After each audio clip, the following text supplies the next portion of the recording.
জনগণের শান্তি নষ্ট করে 173 দিন হরতাল করবে, সেই সুযোগ আমরা কাউকে দিব না। আমাদের বিদেশে কোনো ঠিকানা নাই। সেই জন্যই বিএনপি বলে থাকে প্রথম বাংলাদেশ আমার, শেষ বাংলাদেশ। বিভিন্ন রকম জুজিবুরির ভয় দেখে বাংলাদেশের মানুষকে পিছিয়ে রাখা যাবে না। নির্বাচনের সময় আমরা দেখেছি অনেক ব্যক্তি হঠাৎ করে অস্বাভাবিক একটি টিকিট বিক্রির কাজে লেগে গেল। বিভিন্ন জায়গায় বিভিন্ন টিকিট বিক্রি। আপনারা পেয়েছেন কোন টিকিট পাননি আপনারা, কারণ এই টিকিট হচ্ছে বায়বীয় টিকিট। আল্লাহ তাআলা স্বয়ং বলেছেন, রাব্বুল আলামিন স্বয়ং বলেছেন, তোমরা কাজ তোমাদেরটা করো, আমি আমারটা দেখব।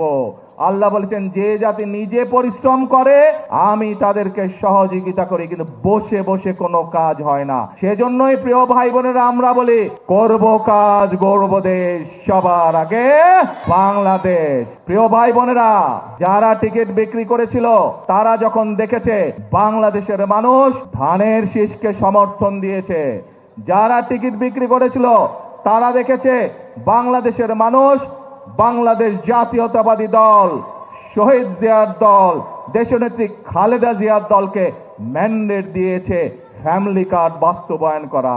বাংলাদেশের মানুষ শহীদ জিয়ার দল, খালেদা জিয়ার দলকে ম্যান্ডেট দিয়েছে কৃষক কার্ড বাস্তবায়ন করার।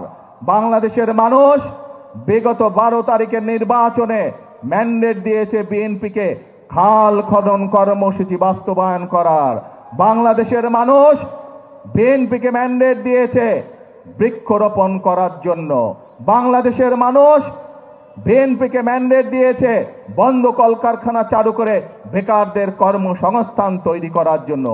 বাংলাদেশের মানুষ অতীতে দেখেছে খালেদা জিয়া যখন দেশ পরিচালনা করেছে কিভাবে গ্রামে গ্রামে রাস্তাঘাট তৈরি হয়েছে। বাংলাদেশের মানুষ দেখেছে খালেদা জিয়া যখন দেশ পরিচালনা করেছে কিভাবে গ্রামে গ্রামে স্কুল কলেজ তৈরি হয়েছিল। কাজে বাংলাদেশের মানুষের আস্থা আছে বিএনপির উপরে, বিশ্বাস করে বিএনপিকে। সেই জন্যই বাংলাদেশের মানুষ বিএনপিকে 12 তারিখের নির্বাচনে ম্যান্ডেট দিয়েছে।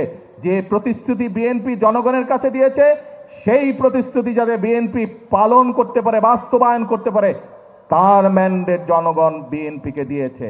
প্রিয় ভাই বোনেরা, এক দল লোকের এই ম্যান্ডেট পছন্দ নয়, এবং সেই জন্যই দেখেছেন বিভিন্ন জায়গায় গিয়ে তারা বক্তৃতা দিচ্ছে। তারা বলে বেড়াচ্ছে বিএনপি বলে ফ্যাসিবাদের দোসর হয়ে গিয়েছে। আসুন আমরা দেখি কারা ফ্যাসিবাদের দোসর হয়ে গিয়েছে।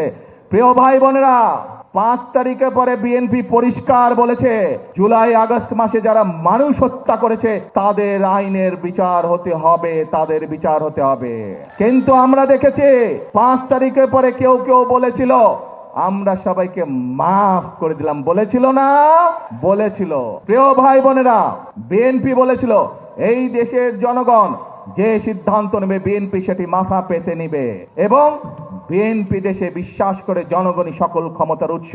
কিন্তু আমরা কয়েকদিন আগে দেখেছি যারা বক্তৃতার মঞ্চে জোরে জোরে কথা বলে তাদেরকেই গিয়ে দেখেছি ফ্যাসিবাদের দোসরদের সাথে ঢাকা থেকে অনেক দূরে গিয়ে মিটিং করতে। জনগণ যখন সেটা ঘিরে ফেলেছে জায়গা, তখন আর তারা কোনো জবাব দিতে পারে না। কেন ফ্যাসিবাদের সাথে গিয়ে মিটিং করেছে মনে আছে আপনাদের? প্রিয় ভাই বোনেরা, বিভ্রান্তকারীরা বিভ্রান্ত ছড়াবে, আমরা দেশ গঠনের কাজ করব। কারণ বাংলাদেশের মানুষ যারা কাজ করতে চায়, যারা দেশ গঠন করতে চায়, ম্যান্ডেট বাংলাদেশের মানুষ 12 তারিখের নির্বাচন তাদেরকেই দিয়েছে। কাজেই আপনারা অপেক্ষা করুন। যারা বিভ্রান্তকারী আছে আপনারা অপেক্ষা করুন। আগামীতে যখন সময় আসবে জনগণ যদি আপনাদেরকে ম্যান্ডেট দেয় তখন আপনারা আপনাদের কাজ করবেন। এখন জনগণ ম্যান্ডেট দিয়েছে বিএনপিকে, এখন বিএনপি তার নির্বাচনী প্রতিশ্রুতি পালন করবে। নির্বাচনের সাথে সাথে একই সাথে বিএনপি জাতীয় প্রতিশ্রুতি যেটা দিয়েছে জুলাই সনদ, সেটিকে ইনশাআল্লাহ বিএনপি বাস্তবায়ন করবে। প্রিয় ভাই বোনেরা, আজ যেভাবে আমরা শহীদ জিয়ার অসমাপ্ত কাজ শুরু করেছি, আজ যেভাবে আমরা খালেদা জিয়ার অসমাপ্ত কাজ শুরু করেছে, একইভাবে আজ আমরা বাংলাদেশের জনগণের যে সকল প্রাণের দাবি আছে, বাংলাদেশের জনগণের যে সকল দাবি আছে, পর্যায়ক্রমিক ভাবে ইনশাআল্লাহ আমরা ধীরে ধীরে বাস্তবায়ন করব। কারণ আমাদের লক্ষ্য হচ্ছে একটি সমৃদ্ধ বাংলাদেশ, আমাদের লক্ষ্য হচ্ছে বাংলাদেশের মানুষের ভাগ্যের পরিবর্তন, আমাদের লক্ষ্য হচ্ছে বাংলাদেশের ভাগ্যের পরিবর্তন। কারণ আমাদের সকল ক্ষমতার উৎস বাংলাদেশের জনগণ। আমাদের বিদেশে কোনো ঠিকানা নাই। সেই জন্যই বিএনপি বলে থাকে প্রথম বাংলাদেশ আমার, শেষ বাংলাদেশ। এবং আল্লাহ রাব্বুল আলামিন স্বয়ং বলে দিয়েছে, আল্লাহ রাব্বুল আলামিন সেই জাতিকেই সাহায্য করে যে জাতি নিজে চেষ্টা করে। প্রিয় ভাই বোনেরা, আমাদের বাংলাদেশের আশেপাশের অনেক দেশ, আমরা যখন 1971 সালে স্বাধীনতা লাভ করেছি, সেই সময় অনেক দেশ আমাদেরই মতন ছিল, কিন্তু বিগত 50 বছরে তারা পরিশ্রম করেছে এবং তারা তাদের দেশের চেহারার অবস্থার পরিবর্তন করেছে, তারা তাদের মানুষের ভাগ্যের পরিবর্তন করে গিয়েছে। তাহলে তারা যদি পারে, আমরা কেন পারবো না? আমরা কি পারবো? কি ভাই বোনেরা, আমরা দেশের মানুষ এবার দেশের ভাগ্য পরিবর্তন করতে পারবো? কে পারবো? এই আত্মবিশ্বাস আপনাদের আছে? আত্মবিশ্বাস আছে? আসুন তাহলে তাহলে আমরা নিজেদেরকে সতর্ক রাখবো, যাতে আর কেউ এই দেশে বিশৃঙ্খলা তৈরি করতে না পারে, যাতে করে আর কাউকে আমরা সুযোগ দিব না জনগণের শান্তি নষ্ট করে 173 দিন হরতাল করবে, সেই সুযোগ আমরা কাউকে দিব না। এবং বিভিন্ন রকম জুজিবুরির ভয় দেখে বাংলাদেশের মানুষকে পিছিয়ে রাখা যাবে না, বাংলাদেশের মানুষকে দাবিয়ে রাখা যাবে না। আজকে এই জনসভার প্রতিশ্রুতি হবে সেই প্রতিশ্রুতি, যে প্রতিশ্রুতির মাধ্যমে আমরা বাংলাদেশের মানুষের ভাগ্যের পরিবর্তন করতে পারবো।